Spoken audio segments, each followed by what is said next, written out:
that, I'm sorry. But I did do it to just prove a point that the guy who comes up and says, I can't hear you, is like one of the worst human beings ever. Well, actually, there's like junior high kids, and then there's that guy. It's not fair because like, I come up here and I'm like, how you guys doing? And you're like, woo! Why? Because that's how you feel. But then he's like, that's not enough for him. He's like, I can't hear you. And you're like, woo! He's like, that's right. Coercing your audience to cheer louder for you is like a gateway drug to fascism. And we need to stop it, you guys. We need to stop cheering for him. I think we can do it together.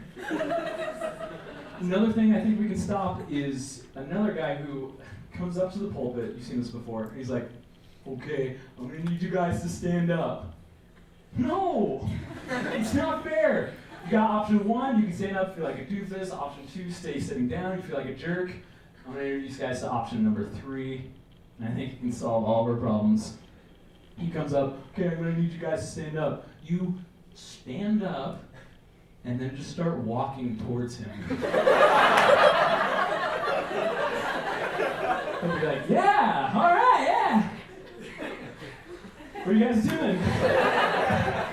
And no matter how panicky you get, just keep walking, and then when you get to him, you eat him alive.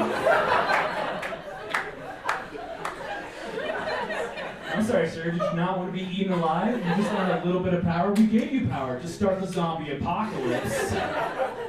You don't always get what you want. We wanted a motivational speaker. We've got a dictator on training wheels.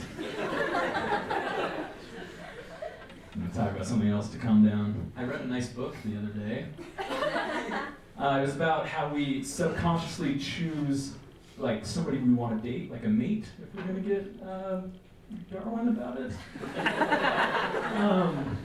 And the first step, apparently, like let's say you go to a party, the first step is to decide, we subconsciously decide who is attractive enough for us. So you're kind of like a subconscious jerk.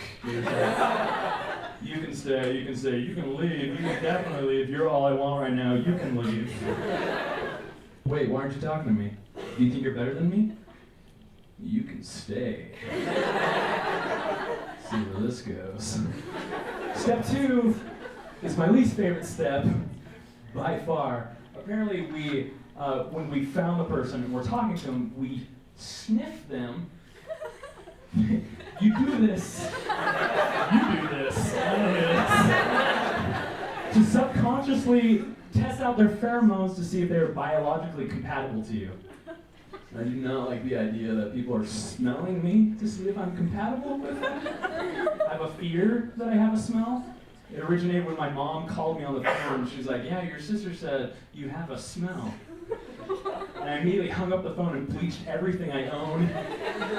Because when I hear I have a smell, it reminds me of like elementary school when Andy had a smell. But it was okay because you both like Pokemon, and then he's like, hey, you want to go over to my house sometime? You're like, sure. And you go over there and the whole house reeks of Andy. Like every air molecule is like Andy, fully loaded in it. I feel like somebody made me a burqa out of Andy's skin and is forcing me to wear it. They cloned Andy and shrunk him and they shoved him up my nose. And I can't sleep because Andy's all over. So I just wait till Andy falls asleep and his whole family, and I just walked home. I actually used to do that a lot as a kid. Because I felt like any family different from my family was really weird. So I'd be trying to sleep and it's like, what is it, 75 degrees in here? Are you trying to incubate me? It's supposed to be 72 degrees for sleeping temperature. If I made it through the night to the next morning, they were nice, they fed me eggs, and it was eggs, cereal's for breakfast. Cereal is always for breakfast. Gosh, I feel like I'm living with immigrants. But Pokemon was fun. Hey, you guys ever played Pokemon before? Nice. When you started to play Pokemon, you gave all of your love to Squirtle or Charmander, and they grew up with like this big ego. You're like, Charizard, I choose you, Charizard. Bulbasaur, I choose you, Bulbasaur. And then there's Venusaur. who is attention-starved, and by some miracle evolved from Bulbasaur without any help or love from you. And you're like, oh, I'm out of Pokemon? Okay, Venusaur. That's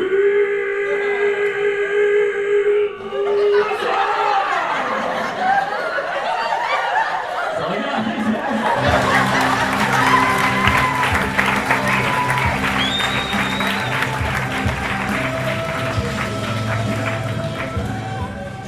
Steven Nelson, clap, clap, clap, clap, clap. Steven Nelson, clap, clap, clap, clap. That's power, Steven. Do you see? Less